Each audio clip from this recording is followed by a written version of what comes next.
so nice to see everybody's beautiful faces. You too, Steve Holland, David Sanger. Just calling out some especially beautiful faces in the room.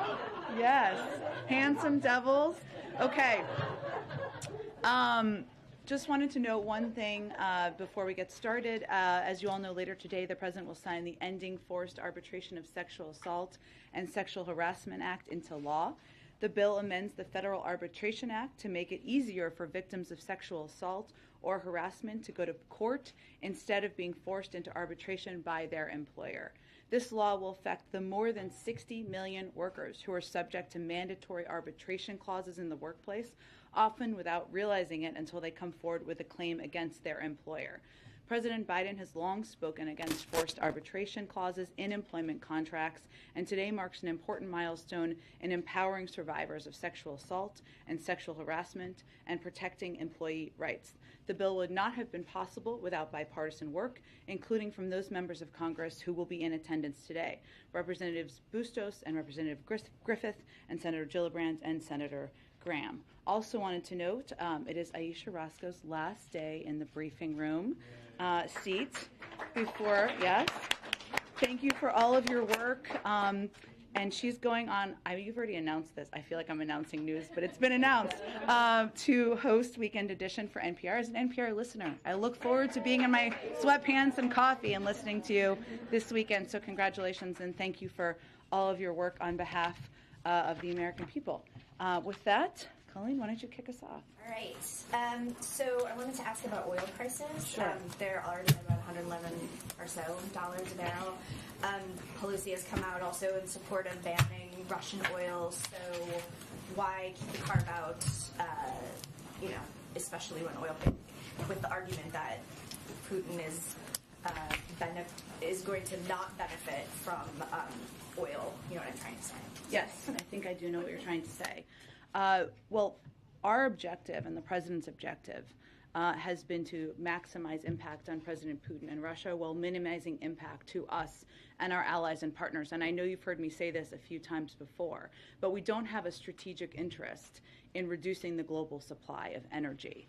And that would raise prices at the gas pump for the American people around the world because it would reduce the supply available. And it's as simple as less supply raises prices. And that is certainly a big factor for the president in this at this moment. It also has the potential to pad the pockets of President Putin, which is exactly what we are not trying to do. So as the president has said, we carved out payments for energy, trade, and transport from our financial sectors sanctions with that in mind. I would also note that we have been taking steps to degrade Russia's status as a leading energy supplier over time. That includes, of course, shutting down Nord Stream 2 or preventing Nord Stream 2 from operating. That's why we're surging LNG to Europe to help accelerate its diversification from Russian gas. And I think you've also seen European leaders talk about the need to reduce their reliance and to diversify. And we are continuing to look at other options we could take right now to cut U.S. consumption of Russian energy. I mean, for us, if you look at publicly available data, it's only about 10% of our imports. But again, reducing the supply out there would have an impact on prices and on prices at the gas pump. I guess the question is, if oil is already so expensive, isn't he already benefiting from an already costly, priced oil? How does he stand to benefit if you continue to allow that? If it reduces further, it makes it more expensive. So I think we look at it through that prism. Go ahead. On the cost of this, I mean, the president has sort of braced American people for this, right? He's said that defending democracy and liberty is never without a cost. So is it just that banning all Russian oil and gas imports, that's just a cost that he thinks is too much for the American people to bear? Well, I think there's two different pieces here. Banning banning Russian imports, right? Or what he has done is carved out payments for energy, trade, and transport from our financial sanctions. They're slightly two different things. And the president, volatility in the oil markets, as the president has been predicting, and as you referenced, he talked about in the speech he gave last week, is a direct result of the fact that President Putin invaded Ukraine, and that has created volatility. One of the big reason, of course, that the president announced the release of of 30 million barrels from the Strategic Petroleum Reserve and the coordinated release is to address that and ensure we are doing what we can to put more in the marketplace. But again, his prism he looks at this through is how can we maximize impact on President Putin while minimizing it on the American people. And President Zelensky has called on Russia to be stripped of its ability to vote in the UN Security Council. Does the U.S. want Russia to be removed as a permanent member? We don't see that happening.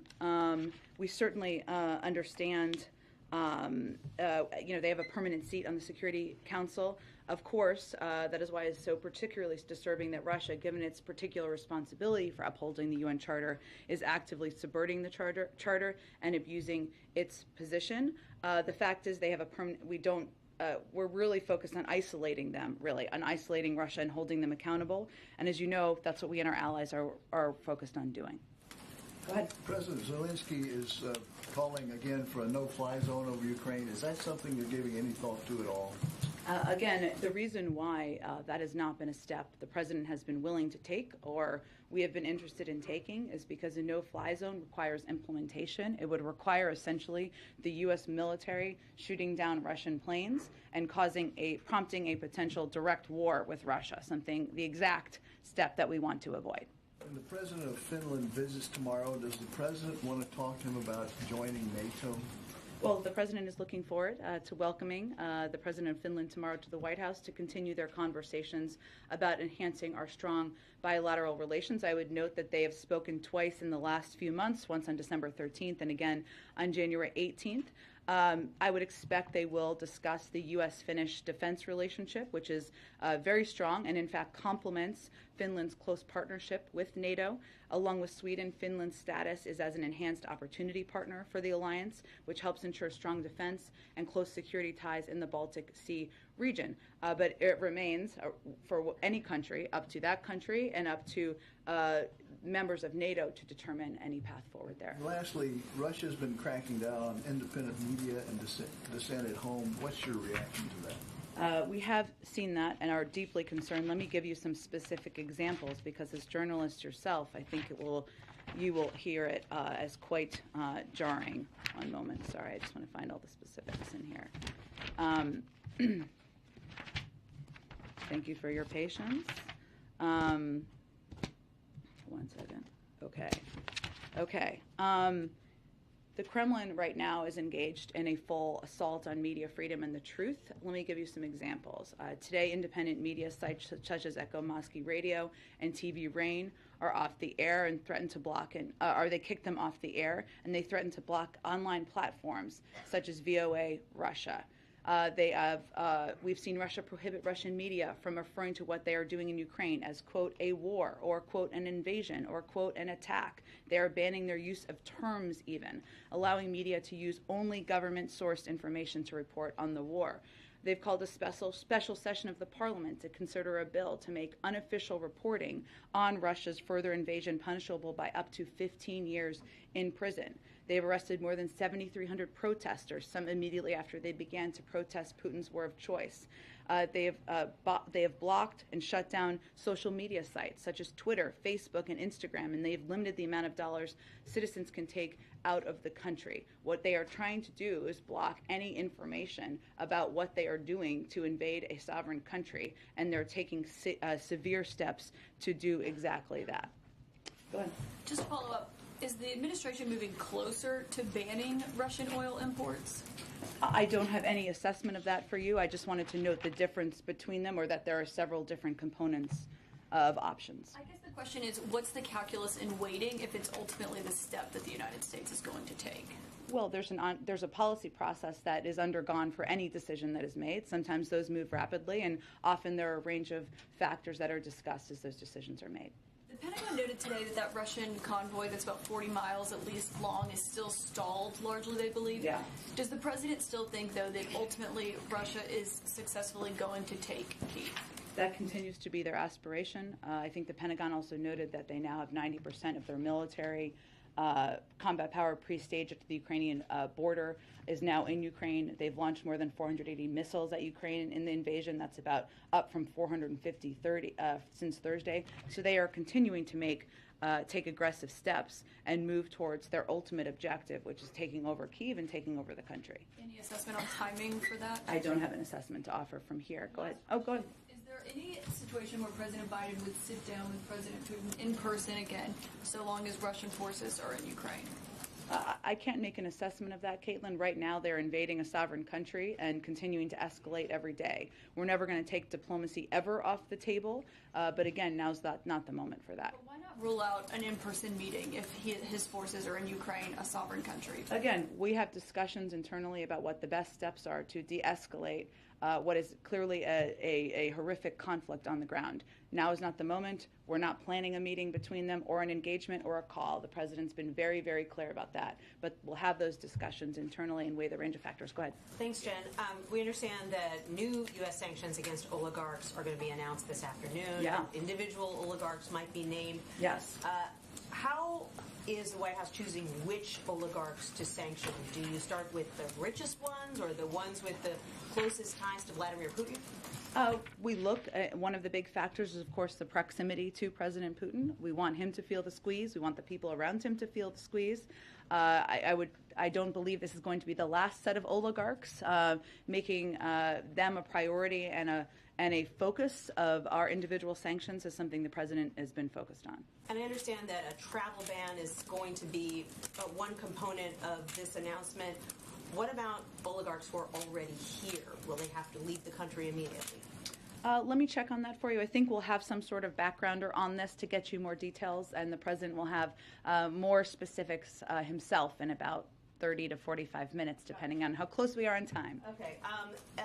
The president announced the other night a ban on Russian aircraft traveling over U.S. airspace. As far as you know, have there been any incursions on U.S. airspace by the Russians since then? And what would the U.S. do if a Russian aircraft were to violate that airspace? I'm not aware of any incursions. I'm certainly happy to check on that, and I can check. I'd really point you to the FAA on that, but and I'll see if there's more we can offer. Okay. And then finally, we all saw the news about the January 6th committee and their belief that there was criminal activity. I wanted to get your reaction to that. And also, does the president believe that former Vice President Pence should volunteer to testify before the committee? Well, let me first reiterate something you heard the president say. The former president subverted the Constitution in an attempt to overturn a lawful and fair election. His actions represent a unique and existential threat to our democracy. And the president has been clear that these events warrant a full investigation. Part of this is what we're seeing play out and what you just mentioned and has been reported over the course of the morning. We, of course, respect the independence of the Department of Justice. That gives confidence to the American people. That's how it should always be. And they will make a decision about how to move from here. As it relates to Vice President Pence, I would say the president believes that anyone who is asked should participate in the process of getting to the bottom of what happened on January 6th. Go ahead. Thanks, Jen. On gas, you just said that less supply raises prices. It's not in our strategic interest to reduce the supply. Yeah. We also know, the president as recently as yesterday talked about increasing domestic manufacturing to bring down prices on inflated items like goods. So why not apply the same logic to energy and increase domestic production here? Well, there are 9,000 approved oil leases that the oil companies are not tapping into currently, so I would ask them that question. Is there nothing that the administration can do to get those providers back to pre-pandemic levels? Do you think the oil companies don't have enough money to drill on the places that have been pre-approved? Just asking. I would point that question to them, and we can talk about it more tomorrow when you learn more. Do you think that opening the Keystone pipeline and having more energy-friendly policies might do that? The Keystone Pipeline has never been operational. It would take years for that to have any impact. I know a number of members of Congress have suggested that, but that is a proposed solution that has no relationship or would have no impact on what the problem is. We here all agree is an issue. So during those years where it would take to bring down prices, as you're saying, we should just continue to buy Russian oil? Well, again, Jackie, I think you're familiar with a number of steps we've taken. A historic release from the Strategic Petroleum Reserve. Let me finish. What we can do over time, and what this is all a reminder of, in the president's view, is our need to reduce our reliance on oil. The Europeans need to do that. We need to do that. If we do more to invest in clean energy, more to invest in other sources of energy, that's exactly what we can do to prevent this from happening in the future. We welcome any Republicans from joining us in that effort. Go ahead. As long as we're buying Russian oil, though, aren't we financing the war? Well, Jackie, again, it's only about 10% of what we're importing. I've not made any announcement about any decision on that front, but our objective here and our focus is making sure that any step we take maximizes the impact on President Putin and minimizes it on the American people. And anyone who's calling for an end to the carve-out should be clear that that would raise prices. Go ahead. Thanks, Jen. On the oligarch sanctions, I know they haven't even been announced yet. Yeah. But I'm wondering if you could tell us, like, if there are criteria that you've laid out for them to eventually get unsanctioned. So the idea being that you would incentivize them to pressure Vladimir Putin to end the war by laying out certain criteria that would essentially get them unsanctioned. That's an interesting question. I mean, right now, obviously, we're in the middle of an invasion, so I don't think now is the moment where we are giving anybody that sort of an off-ramp, but I can certainly check if there's more that we have conveyed to them. What about the broader universal sanctions? I mean, same answer, that there's no real criteria being laid out of, like, what steps the Kremlin needs to take for them to get unsanctioned. I mean, I think right in this moment, they're marching toward Kyiv with a convoy and continuing to take reportedly barbaric steps against the people of Ukraine. So no, now is not the moment where we are offering options for reducing sanctions. And then one more on the domestic front. The Senator Manchin had laid out something of a counteroffer to what the president had described during the State of the Union on his domestic agenda. It was involving deficit reduction, tax reform, and drug price cuts and some climate provisions. Have you heard from him about his ideas, or is there communication, and what did you think, what did the White House think of that proposal from Senator Manchin? There have been ongoing communications with every member of the Senate, Democratic Senate, and many, many, many Republicans. I'm not going to detail those from here. The president has conveyed that he sees a lot of components where there should be broad agreement on in what he has proposed. And he talked about them the other night. Some of them is the ability to negotiate the cost of prescription drugs. Everybody thinks the cost of prescription drugs should be lower. The president certainly believes in taking steps to reduce the deficit. This government, we reduced the deficit over the course of last year. That's something he already has a record of doing, and obviously taking steps to make the tax system more fair is something he believes in. But there are a lot of components that there's a lot of passion behind on Capitol Hill, and there need to just be continued conversations about that. Go ahead. I want to ask you about the emergency funding request that sent up to the Hill this morning. About a third of it would go toward medical countermeasures, the antivirals the president talked about in the State of the Union, the antibodies. Do you see us getting to a point where the availability of these treatments might mean that vaccine requirements are neither necessary nor justifiable? I don't think I can make a prediction of that at this point in time. I mean, the vaccine is still the best and most effective way, and the doctors will say this, right, to protect people from hospitalization and death. The pills are certainly an important development, scientific development, but the best step anyone can take continues to be to get vaccinated. A quick question to follow up to Jordan's here about the Manchin's proposal to Build Back Better. The Manchin says is dead. Is the transformation formalized here? Is it no longer Build Back Better, now Building a Better America? That is formal. But no one cares about the name in the American public. They care about what's in it and what it's going to do. And so that's what we're most focused on. Go ahead. Jen, thank you. I have a couple. I want to try one more on the potential oil ban. Yep. It feels like, because you now have Republicans and Democrats calling on the administration to ban oil from Russia, as you've laid out, there are a range of different options under consideration. What would the administration need to see in order to make a final decision? Need to see how? Tell me more. On the ground, what would need to happen in order to prompt a final decision on an oil ban? I don't know that we look at it exactly through that prism. Obviously, we have not held back in taking significant historic steps that are crippling the Russian economy right now. I think there's no question about that, and the president has led the world in doing exactly that. But what factor we're looking at here is the impact on the gas pump for Americans. And reduction of supply in the marketplace, a reduction of global supply, would have an impact on raising prices. So that's the prism we look at it through. There are some interim steps that could be taken instead of a full outright ban that would potentially mitigate the costs on gas prices. Is there a sense that this is at a tipping point and that some of those interim options? We are continuing, Kristen, to look at other options. We could take right now to cut U.S. consumption of Russian energy, but in the context of maintaining a steady global supply of energy. So that's what we're trying to balance. Okay, let me ask you, is there any discussion about sharing U.S. intelligence with the Ukrainians about what is happening on the ground in real time? We have been sharing it real time. You have been. Okay. And is there a sense that the communication has been enough to give them what they need in order to be in a defensive posture, in order to fend off the Russian forces to the best of their abilities, to the extent that they can? Well, without getting too far into details of what we do, for obvious reasons, we have consistently been sharing intelligence that includes information the Ukrainians can use to inform and develop their military response to Russia's invasion. That has been ongoing, and reports that suggest otherwise are inaccurate. The world is watching as this convoy is lined up outside of Kyiv. Mm-hmm. The U.S. has been very clear you're not going to send in military forces. Is there anything the West can do to stop the convoy in its tracks, short of military action? Are there any possibilities that are under discussion?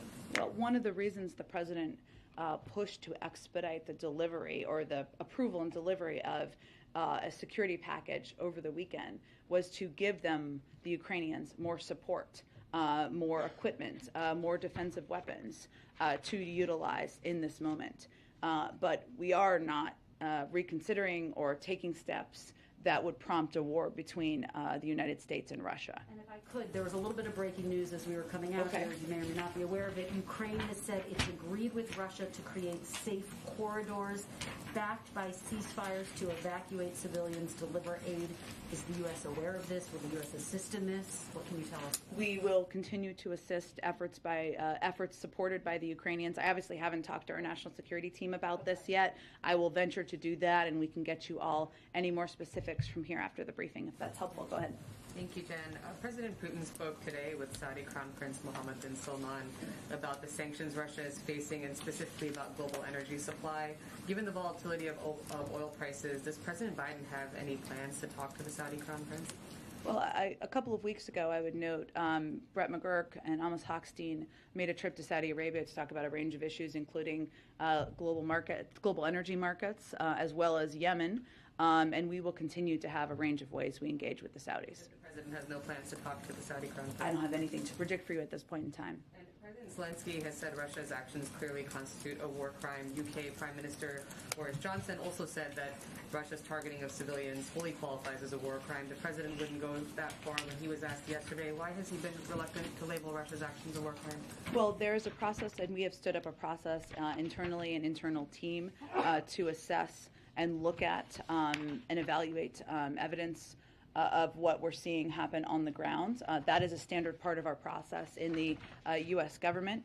I would note that we work very closely with our international partners, and we will provide any information that we surface through that process. I think we've seen on the ground that reports of a range of barbaric tactics, of reports of targeting civilians. That's all factors that we look at. And again, that that process that has been stood up would provide any information to the ICC or any other international body taking a look at this. Go ahead. Excuse me. Are there any discussions now, or have you guys had in recent weeks, recent days, I guess it feels like weeks, with European allies about preparing staging zones for Ukrainian insurgency, perhaps to provide training, other assistance? Well, right now our focus is on supporting the current Ukrainian government and leadership, and that includes expediting assistance, expediting military defense assistance, engaging closely with them, and we'll stay focused there. Representative Adam Smith today on MSNBC said that we, the United States, providing some intelligence to the Ukrainians, but not providing the type of real-time and targeting that you see U.S. military getting in war. So why is arming the Ukrainians with Stingers and Javelins appropriate, but not providing them targeting intelligence for those folks? Well, I think this is similar to what Kristen just asked. I would just say that there have been a range of reports out there that are false. We can't get into details of all of our intelligence sharing for obvious reasons, but we've continued and consistently shared a significant amount of detailed, timely intelligence on Russia's plans and activities with the Ukrainian government to help Ukrainians defend themselves. We've been doing that for months. This includes information that should help them inform and develop their military response to Russia's invasion. That's what's happening or has been happening. Go ahead, Aisha. Thank you. I know people have asked a lot about, the price of oil, but I want to come at it in a little bit of a different way. The fact is that the price of oil is high. It is very unlikely to go down anytime soon, and more than likely will go up. What is the White House looking at? I know that there was the strategic release of oil, but are there other things that the White House is looking at to help consumers at the pump? Maybe to, direct subsidies, maybe more biofuels, maybe easing the Jones Act. Oh, look, what is the plan for Americans who are going to have to be living with these high oil prices? Well, I would say first on the release of the Strategic Petroleum Reserve, it first goes to an auction and it's a process that will proceed, and a lot of that will happen over the course of the coming weeks. So we haven't seen, obviously, all of the direct impact of the announcement that was just made 2 days ago. But a range of options remain on the table. I can't get into all the details of those, but the president is quite focused on making sure that we are taking steps to reduce the impact, to ensure there's supply necessary out there. Obviously, tapping the Strategic Petroleum Reserve is part of that, engaging with global partners around the world who may be big global suppliers about putting more oil in the system. That is part of the discussion. And sure, there are a range of domestic options, but there have been ongoing discussions and considerations. Some of that you saw with the announcement of the Strategic Petroleum Reserve released just 2 nights ago.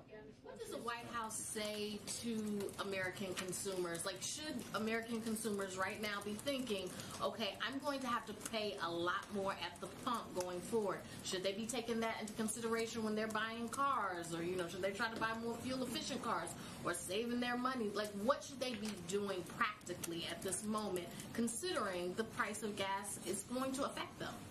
Of course it is, as I've been saying, and that's why we've been focused on it for weeks, if not months, to ensure we are taking every step. The president is taking every step to reduce that impact. The release of his Strategic Petroleum Reserve, 30 million barrels that he announced just the other night. Again, that process is just starting. It's a bit of a process to get that going, and that will hopefully have an impact in getting more supply out there.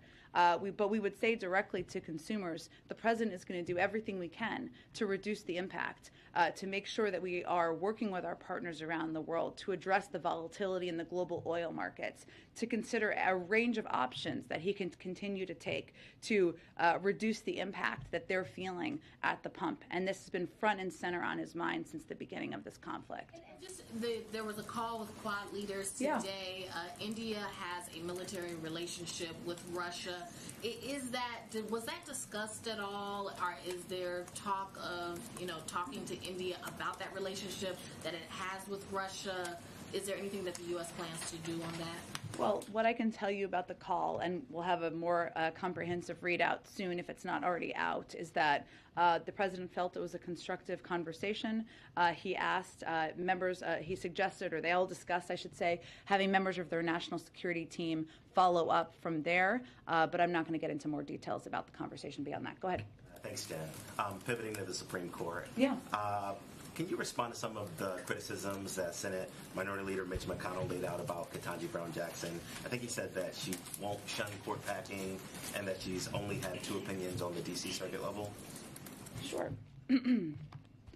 So as I think you're referencing, Ketanji Brown Jackson, Judge Ketanji Brown Jackson has obviously started to have meetings on Capitol Hill that have been ongoing. I would note that as it relates to the first question, the Constitution is clear that the number of justices is a question for Congress, not the judiciary. And a number of you have actually pointed out this morning that during Justice Amy Coney Barrett's confirmation hearing, she was asked a question about court packing or court enlargement, and she said, quote, "That is a question left open to Congress." I'd also note that yesterday, Senator McConnell also said that there was, quote, "no question that Judge Jackson was qualified for the Supreme Court." And earlier in the day, he said they'd had a good meeting. I think there's no question that as a judge who has been confirmed 3 times by the Senate, someone who has a long record as both a jurist who has ruled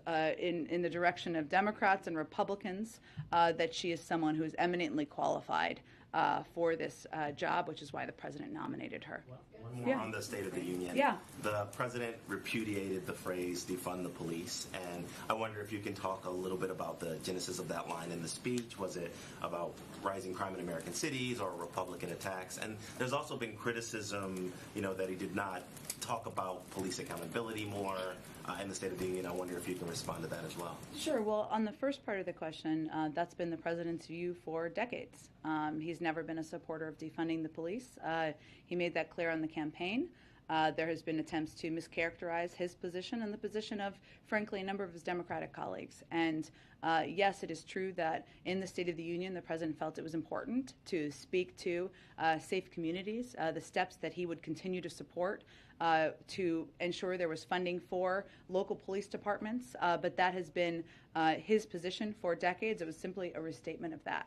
On the second part of your question, I would say that the president has been clear many times that he believes that we need to continue to ensure police departments have the funding they need, that there are strong relationships and partnerships built with communities, but that there also needs to be steps that are taken to ensure there are accountability measures put in place. He was a strong supporter of the bipartisan discussion about police reform that unfortunately stalled, but remains, a consideration of an executive order remains under consideration. I would also note that there are a number of steps that the Department of Justice has taken, banning chokeholds, et cetera, at the federal level that the president is proud that has happened in his administration. Go ahead. Jen, I wanted to return to this question of finding off-ramps for Putin that we discussed. So from your many years in the State Department in a situation like this, that's the first thing that diplomats begin to try to think about. Mm-hmm. You need something face-saving if you were going to get him to reduce the amount of violence and going into Ukraine. What kind of ideas are you kicking around here that might provide a way for him to find a more graceful way out of this before you've got the kind of large-scale civilian casualties you're clearly worried about?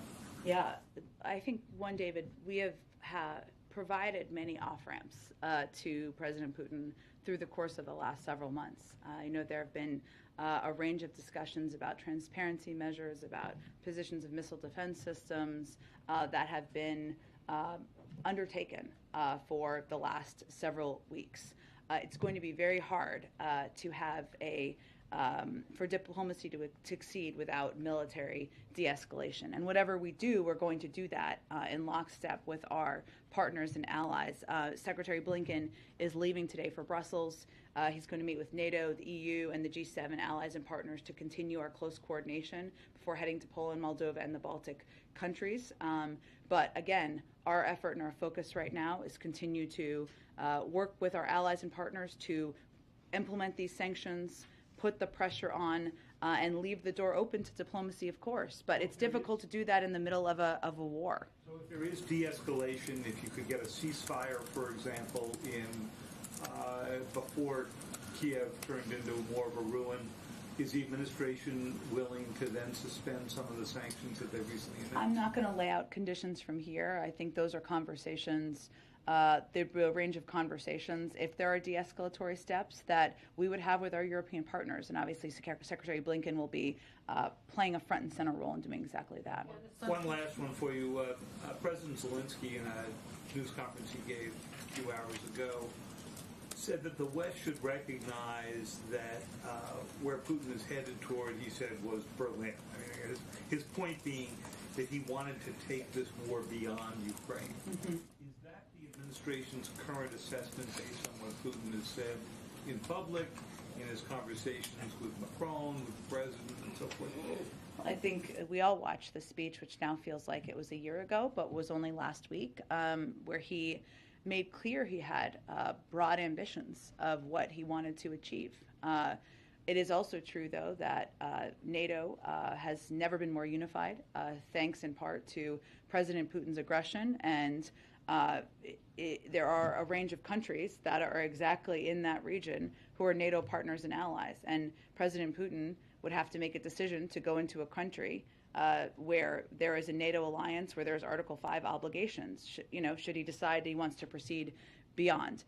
So I don't have a new assessment from here other than... If you go to Moldova or Georgia, they're not NATO members. Certainly, I understand that. But, again, David, I don't have a new assessment to offer. But we are also closely watching, of course, what President Putin does and is doing since he delivered that speech last week. But I don't have anything new beyond what he has himself said publicly. Go ahead. Pivoting back to the President's State of the Union speech, on Tuesday he said that he wants to secure our border and fix the immigration system. That's a bit of a shift from last year's speech to Congress, where he spoke more about trying to find the root causes of why people are migrating. Why was there this sort of shift in messaging, kind of focusing on securing the border? And is that a new priority, or have priorities changed on immigration for the administration? No, I would say first the bill that the president proposed on his first day in office included smarter security and border protections, and also included a more humane path for migrants entering the country. Both of those remain priorities for the president. He believes that the immigration system is broken. It's long overdue to fix it.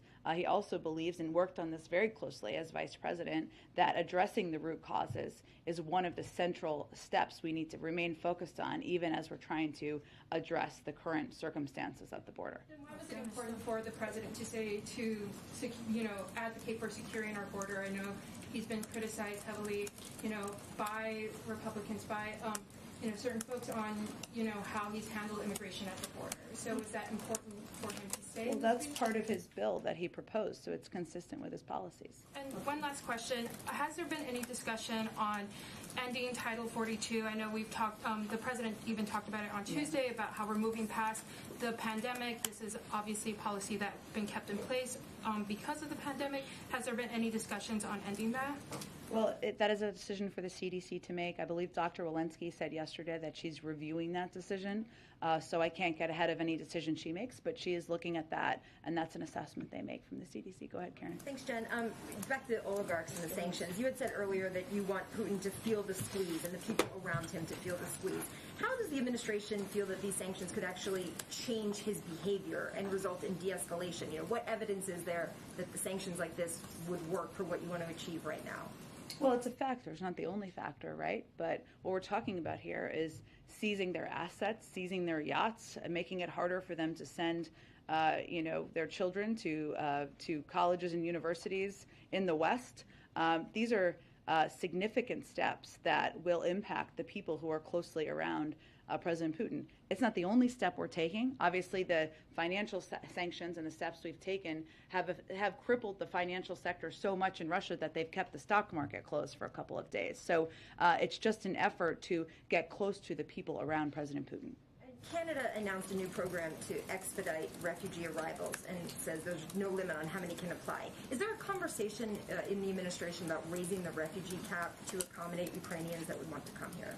I have to check and see if the cap would actually need to be raised. We have said that we continue to be open to receiving refugees, of course, that what our focus is on, given the vast majority of them have expressed an interest in going to European countries and neighboring countries, is being the largest provider of humanitarian assistance in the world, something that we increased over the course of the last several days, and Samantha Power made an announcement about that, and continuing to provide assistance that way. But we remain open as well. I think it's just, again, important to note what the preference is of the vast majority of the refugees who are leaving Ukraine. Go ahead.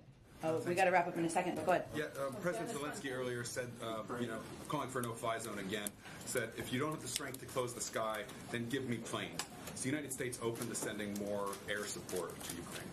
again, I'm not going to get into more details of what the Department of Defense may or may not consider, but what I will tell you is that we have continued to provide a range of defensive assistance, something we have increased, only increased over the last several days, but we are not considering taking steps that would put us in direct conflict with Russia. Is there any concern with, you laid out the explanation for why steering clear of sanctioning Russia's energy sector at this point. Is part of the calculation in terms of how much to ratchet up, worrying that Putin will at some point determine that the U.S. has already joined the conflict everywhere but the battlefield and will retaliate. Is that a factor in the administration's decision-making in terms of how far to go, or is that already I'm not sure I understand the question. Well, the sense that Putin may retaliate against the United States, whether through cyber attack, some other measure, is trying to avoid that and trying to maybe not go past a certain line potentially. Is that something that I would say that the sanctions, the financial sanctions that we have issued, are on par with what we have done to Iran. They are significant, they are historic, and they are crippling the sector. So I don't think we have held back in any capacity, aside from making sure we're prioritizing the impact on the American people. So no, I would not say that's how we view it. Okay, everyone, I'm sorry. I'm sorry, guys. We'll do this again tomorrow, and we'll be here. Thanks, everyone. Okay, I forgot I don't have a mask. I looked. Thanks, everyone. Bye.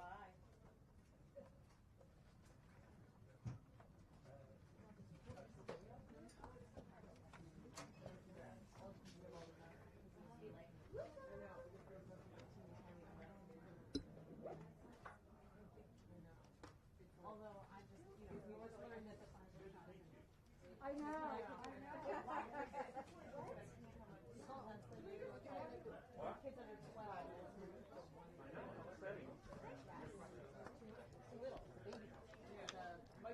Microdose.